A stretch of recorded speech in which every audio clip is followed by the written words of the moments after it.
Hi Aries, welcome in this is your reading. Be open-minded po, hindi halos lahat makaka-resonate. Piliin nyo na lamang and thank you nga po pala sa mga nag-subscribe at sa mga bumabalik. Welcome po tayo. Start na tayo Aries. Give me the message for Aries please.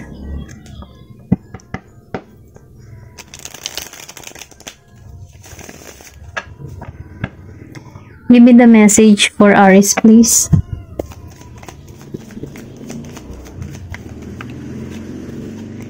Meron ka ditong Queen of Swords, upright.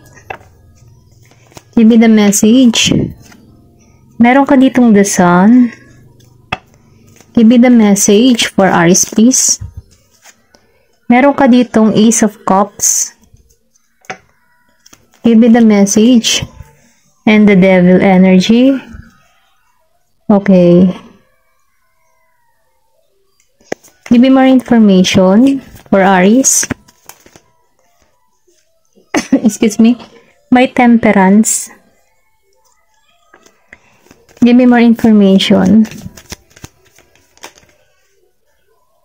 Meron ditong Page of Swords reverse and the Ace of Wands upright. Okay, Aries. Nafe-feel ko dito, Aries, nagkakaroon ka dito ng clarity or kaliwanagan. Nagiging nang malinaw para sa iyo ang lahat, okay? Dala yung nararamdaman ko. Kasi lumabas si Ace of Cups and Ace of Wands. I feel na susundin mo dito yung mga pangarap mo, yung goal mo. Sinusunod mo dito yung gusto mong mangyari or yung focus ka sa yung pinaggagawa. Nafe-feel ko dito, Aries, na may lakas at tapang ka ng loob. Hindi ka basta-basta nagpapa-apekto no sa mga sinasabi ng ibang tao.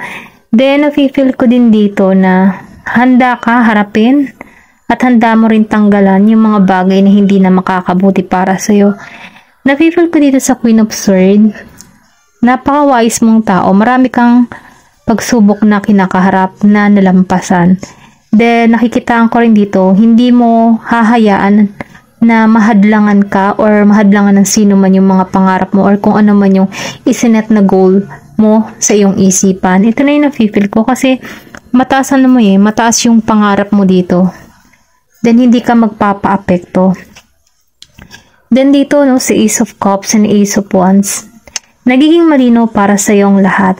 Nagkakaroon ka ng kaalaman at natututunan mo. Sinusunod mo ang iyong puso sa mga hakbang na ginagawa mo. Kumbaga, no, kung ikaw ay isang trabahador or kung meron ka mang tinatrabaho, ikaw yung tipo ng tao na puspusan sa iyong gawa. Kumbaga, no, gusto mo maayos ang lahat. Then, nafe-feel ko din dito, no, may liwanag or may kalinisan. Malinis ang iyong hangarin, malinis yung puso mo. Then, nafe-feel ko dito na very grounded, yung tipong pinoprotektahan mo yung puso mo dito. Kasi alam mo na meron kang mabuting kalooban. Nakikitaan ko rin dito na nagiging malinaw. Kumbaga, no, malakas yung intuition mo. Sinusunod mo yung takbo ng kaisipan mo or may mga ideyang pumapasok sa isipan mo. At dahil doon, no, nagiging kang positibo. Dahil nakikitaan ko rin dito na marami ka mang pagsubok na kinaharap in the past. Ginawa mo tong lakas para magtagumpay ka sa panahon ngayon. Ito lang yung nakikita ko. Kasi kung makikita mo dito, lumabas si the Sun.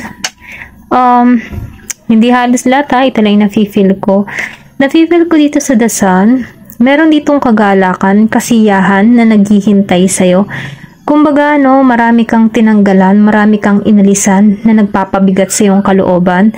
Kasi lumabas dito sa Queen of Swords, so ibig sabihin, handa ka. Handa ka sa panibagong simula. Then, nakikitaan ko rin dito na may pag-aani ng tagumpay. Meron kang gagawin or sabihin natin na meron kang gagampanan na kung saan anong aani ito ng tagumpay.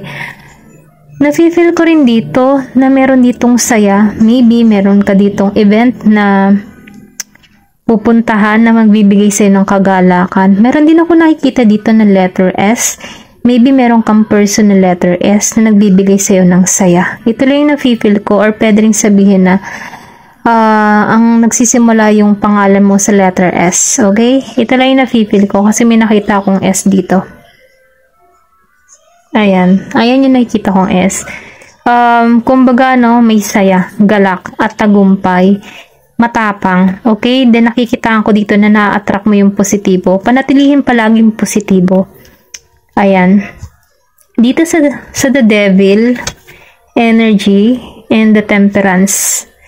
Nafe-feel ko dito, no, sa The Devil energy, Capricorn energy, maybe meron kang person na Capricorn, na kung saan, no, may pagka-obsess itong taong ito sa'yo, may pagka-controlling, or pwede ring sabihin na merong devil energy sa area mo, or yung tipong, hindi naman masamang devil energy, kumbaga, no, meron kang mga kasamahan na toxic para sa'yo, ito lang yung nafe-feel ko. Pero ganun pa man, ano, maybe sa type ng pinagtatrabahuhan mo, meron kang mga kasamahan na toxic, na very controlling, or pwede ring sabihin na may nangangaya, yung tipo bang ganon.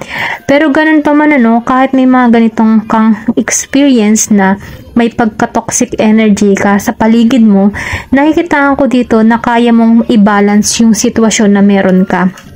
Nafe-feel ko din dito na malakas yung intuition mo. Kumbaga, sinusunod mo yung inner guidance mo, or yung inner voice na nag-uudyok sa'yo. Kasi kung makikita mo dito sa Ace of Wands and Ace of Cups, mas sinusunod mo yung gusto mo eh. Okay?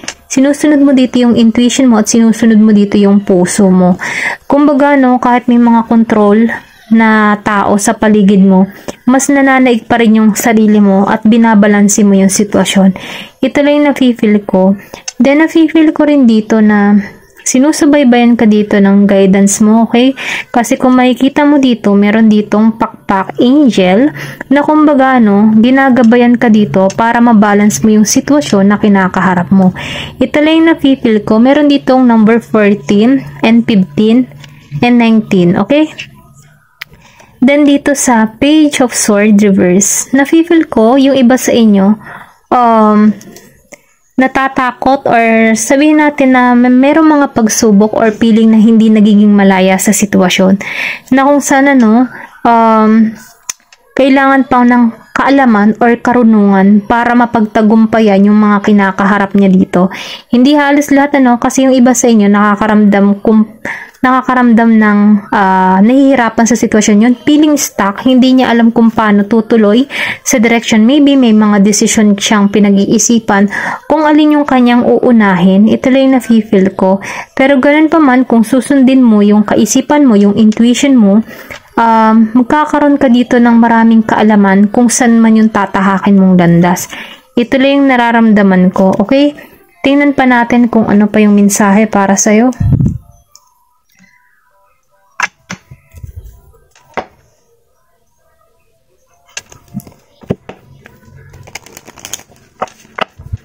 Give me the message for Aries, please. Meron ka ditong witch hats.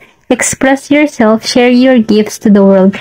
So, ibig sabihin dito sa Page of Sword, meron ditong takot, or sabihin natin, takot ipahayag yung kanyang kaalaman, karunungan.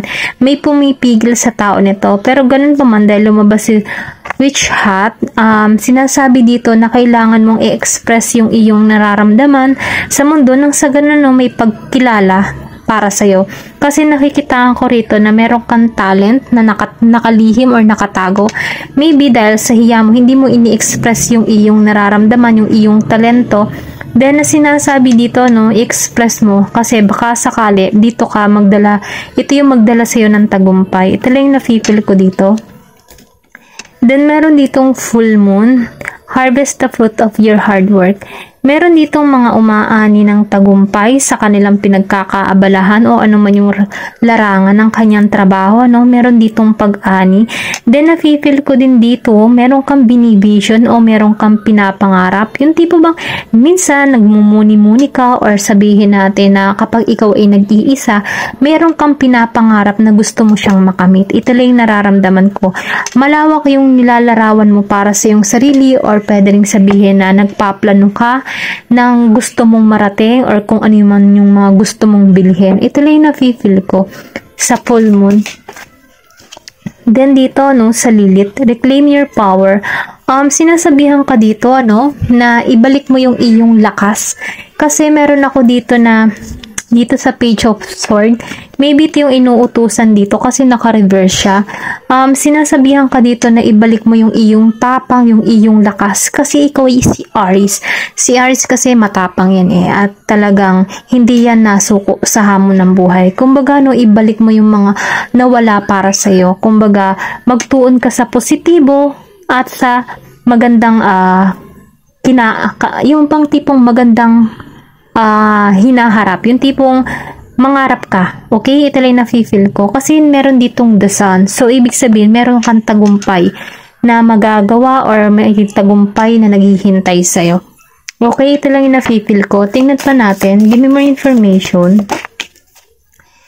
Meron dito na first quarter, it's time to commit. So, ibig sabihin na, kailangan na ng pagkilos or kailangan mo ng gawin yung mga bagay-bagay or kung ano man yung gusto mong tahakin. Ito lang na-feel ko. Then, meron ditong no, sleep on it. Maybe, meron panahon na nahihirapan ka sa sitwasyon, nahihirapan ka magdesisyon. So, may mga pagkakataon ka na nahihirapan kang tahakin, ano? Or pwede rin sabihin na meron ditong hindi nakakatulog or hindi nakakapagpahinga ng maayos, ano, na kung saan, ano, sinasabihan ka dito na mag-relax ka. Ito lang yung na-feel ko. Tingnan pa natin dito, ano, kung ano pa yung mensahe para sa'yo.